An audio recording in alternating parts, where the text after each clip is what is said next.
Well, we should vote no because this is the company's first real offer. You're never going to get the best deal out of a company until it's the 11th hour of the 29th day. We were only about halfway through our scheduled session with the NMB mediating our negotiations when we came to this agreement. There was no counteroffer. Basically, the company threw this out there and said, this is what we're offering. We were told not to discuss the offer, only to ask questions about the language itself for clarification purposes. The following day, we were told that they added the wage opener provision, which we did not see, only a bullet point on it, along with some other provisions that we did not see, and told to vote on it as is. I really don't feel that we got the best offer that could be gotten because we certainly didn't push it to the limit. Stores went back, made a couple of counter proposals, and actually had more money put on the table. And that's after we settled for what we did. So I really think we're leaving a lot of money on the table by voting yes. And we also have to remember that this isn't just a short-term deal. This is a contract that covers 5 more years of our lives. Most of us are middle-aged. We can't keep saying we'll get them next time. We said we'll get them next time back in 2003. And what are we going to do, wait till 2013 and say it again? We're getting too old to be waiting for that. We have to get them this time.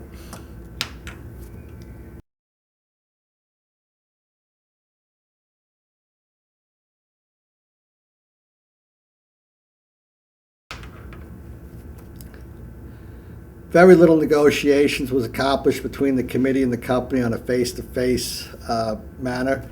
Most often in a week-long session, we might sit face-to-face with the company at best an hour over the span of a whole week. The sessions were brief, an exchange of paper, a few comments, and that's it.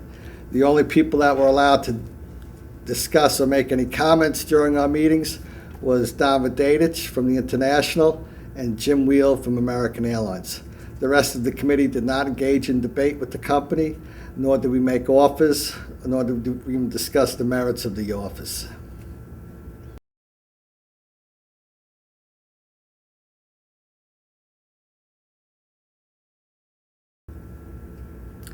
If we vote no, the International cannot sign the agreement into place without consent of the membership. Article 25, Section 2 of our Constitution states, any proposed agreement shall be subject to ratification by the members covered by such proposed agreement. Now, a lot of people get confused because of what happened in 2003. In 2003, a ratified agreement was out there. After certain things were revealed, we were told that we would get to re-vote on it. The changes that were made were considered by the court to be minor. However, the changes that we're making in this agreement are major changes because they're big changes in work rules, pay rates, and other benefits. So my opinion is that under our Constitution, Jim Little could not sign an agreement into place after we reject it without having some compelling reason, some sort of emergency that he was dealing with.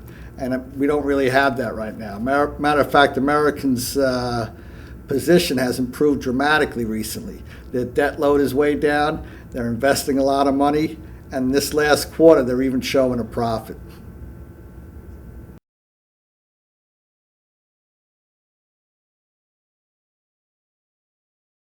I feel that this agreement is extremely divisive. I feel it's irresponsible for us to even put such an agreement in front of the membership. Years ago, Michael Quill would never let something like this go out in front of the membership because he realized he would see how divisive it is. Basically, it separates every member from every other member in the workforce. And the line stations, it separates those 50 years or older from those under 50. It separates the Title II guys from the Title I guys. It separates the overhaul from the OSMs to the SMAs. It separates line from overhaul. I feel that the agreement is extremely divisive and that it should be rejected certainly on those terms, even if the numbers were correct.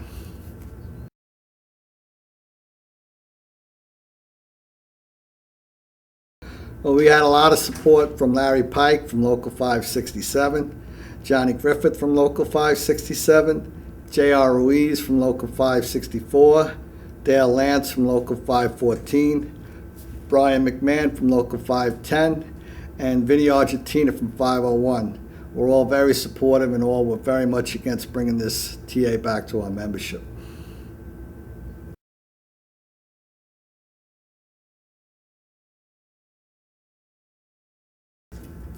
Well, retroactive pay really is essential to any agreement that we can bring back to our members. We opened negotiations early with the company. In fact, in 2003, we opened the entire contract early to help the company out. And in return, what they did was they dragged out negotiations for 2 years. We shouldn't reward them for their bad behavior. We have to make sure that we start to recover some of the losses and some of the things we gave up from 2003 to 2008 in that 2008 to 2010 period.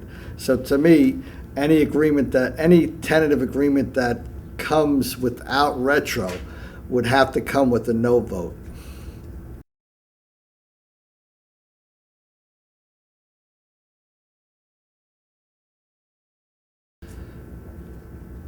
When we vote down a TA, I'd like to make sure that we put back all the things that were taken away in 2003.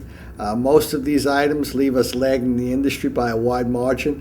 When we gave these items up, it was never intended to be a permanent concession. We were trying to help the company out of a bad situation that they had gotten themselves into. They took our help and they returned with nothing except dragging negotiations out and so forth. So we need to get back all the stuff that we gave up in 2003, and we also have to get wage increases that will compensate us for inflationary losses over that period. When you add in the inflationary losses along with the pay cuts, it comes out to over 40%, and we need to get that money back.